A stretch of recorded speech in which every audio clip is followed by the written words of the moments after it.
Hi everyone, thank you for coming to my channel. Welcome. If you have been following me on Facebook, you know this is my very first YouTube video.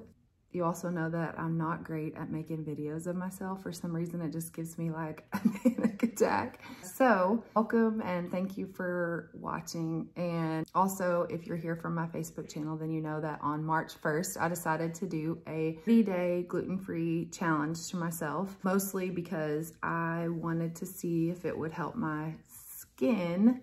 I have really dry skin, and I'll insert some photos so you can see what I was dealing with like on March 1st and then what it is now. I also was curious if it would help me to lose any weight. I don't think that everyone should go gluten-free. I'm not one of those. I just think that I personally have like a little gluten intolerance or maybe like a mild allergy to gluten, and so yeah, this was the way that I decided to try to see if I do. And so if you're curious and you want to know the results and like what was easy, what was hard, things that I did to kind of get through the month without eating gluten, then stick around. Okay, so people might want to know, if you're eating like regular foods, what would someone do differently if they're trying to go gluten-free? Like what are like maybe some tricks or tips about what to eat? So what I ate was mostly ate a lot of rice, like white rice and jasmine rice are my two go-to. I don't really eat brown rice, but you could eat brown rice that doesn't have gluten. And then I ate meat. I ate like pork chops, steak. I don't really eat steak, but I like would cut it up kind of like a stir fry style and eat that. And shrimp, chicken, ground beef, even like burgers, or I would just brown some ground beef and mix in with my rice. Vegetables, I had mostly frozen broccoli that I would steam or just warm in the microwave. I know that's not the greatest thing, but and then like the frozen, you can get at Walmart like frozen stir fry bundle that has like peas and carrots and the little baby corns. So I would just warm that and mix it with my rice.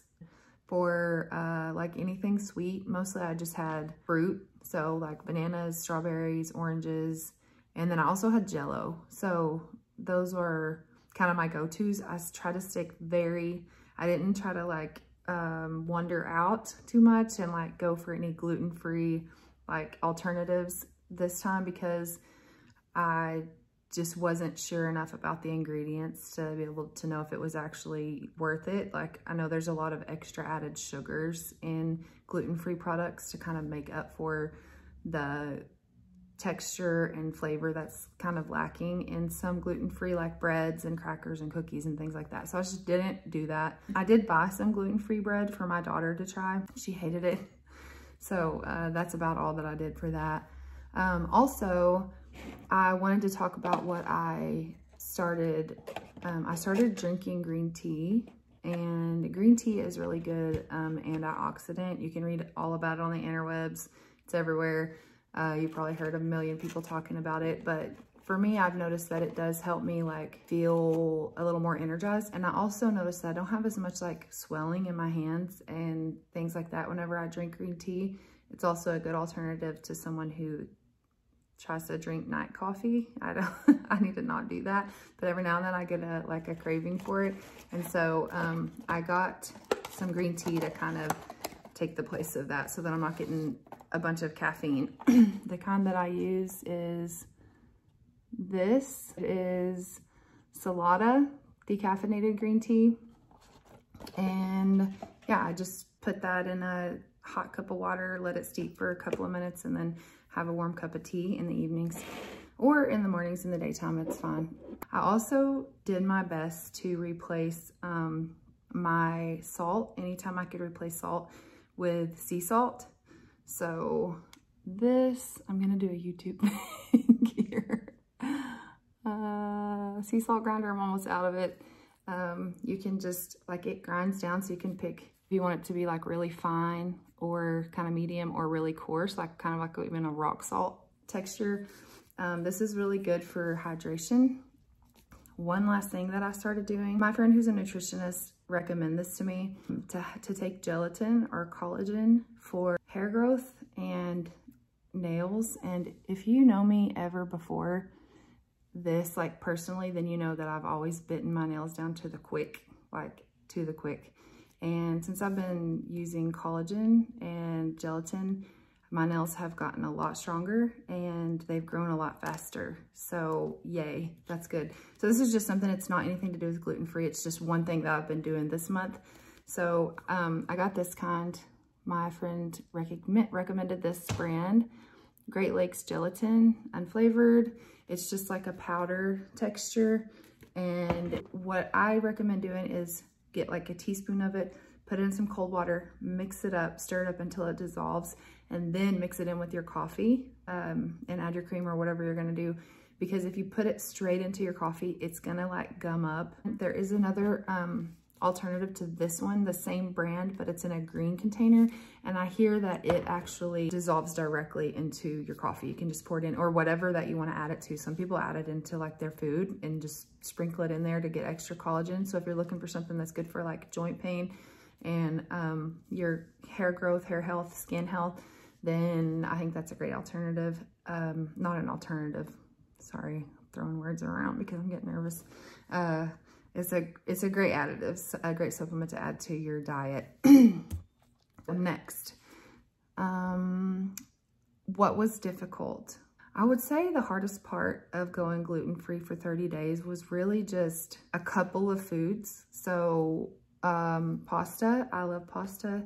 So a couple of times I made pasta and I really wanted to eat it. But to combat that, I found this is one thing I forgot about this, but I got some gluten-free noodles. They're just made from rice instead of made from like wheat. And I use those instead, and they're pretty good. The texture is a little different, you'll notice that, but otherwise it was a great alternative. So pasta was a weakness, but I found a way around it. And then pizza, I made a couple of frozen pizzas once for my kids, and then I ordered some pizza, so that was hard to turn down. But when I ordered the pizza, they had a gluten-free pizza option, so I ordered a small pizza with a gluten-free crust, and it was good. I got all the toppings. I didn't like change anything, and it was really good. I mean, of course, the crust wasn't super thick and chewy. It was just like a thin, kind of a thin, crispy crust, but it didn't really have its own flavor. It just tasted like the pizza, the toppings. So that was good. The next thing I want to talk about are my results. So what happened? Did I see any changes, and did I see any differences in what my skin looked like the texture? And I did see a little bit of a difference in the texture of my skin, mostly on the backs of my arms. So I'll take a picture and show you a picture of before, like what it looked like at the beginning of the month. Now a picture of what it looks like now. So you'll see that on the backs of my arms, there's a pretty significant difference, or I can tell. You may not be able to tell, I can tell.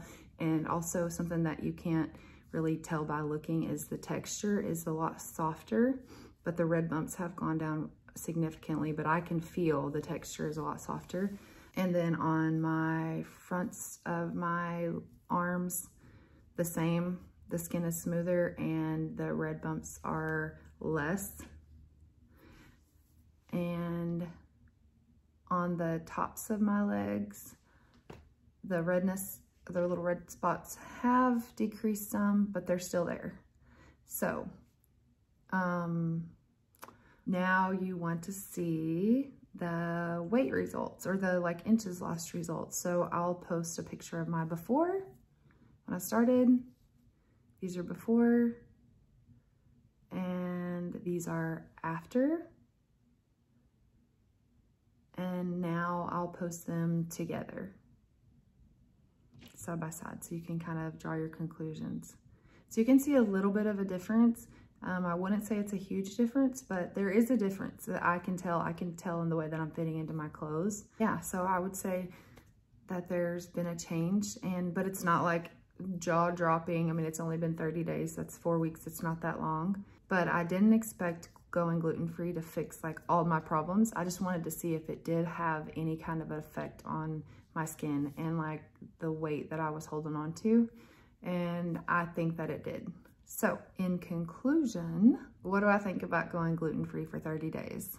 I think that it was a really good decision, and I think that I'm going to continue doing it because I'm hearing from a lot of gluten-free advocates that I should give it at least 6 months, which is a long time, but I'm fine with that. What I'm gonna do is set a goal for another 30 days. So, and then I'll make another video at the end of the 60 days as an update to see what the differences have been. As far as like the results that I got, do I feel like so the skin results, I kind of messed with the variables. So I added a variable in there with the collagen, and I'm starting to think, and I may be wrong, it may be the gluten-free, but I'm starting to think that the collagen may be the reason that my skin is starting to feel smoother. And I should have probably waited to add that in until after I was finished with this kind of experiment, but I did add it in, and so is what it is. So, but I can tell you that I feel better, so I am gonna contribute that to going to no gluten in my diet. I feel better and I look better. My eyes are clearer and I'm happier. My mood is lifted, definitely. And I'm definitely excited to go another 30 days with no gluten in my diet. With that said, if you have like questions that I didn't answer, I know this kind of feels like it's been all over the place, but if you have questions that I didn't answer, or if you have like comments, just leave them down below and I'll check them and try to address them in another video, or maybe on my Facebook page. I appreciate you watching so much and taking your time to watch me yak for however long this has been, 15 minutes, I don't know. Yeah, thank you so much, and I hope to see you soon. Bye.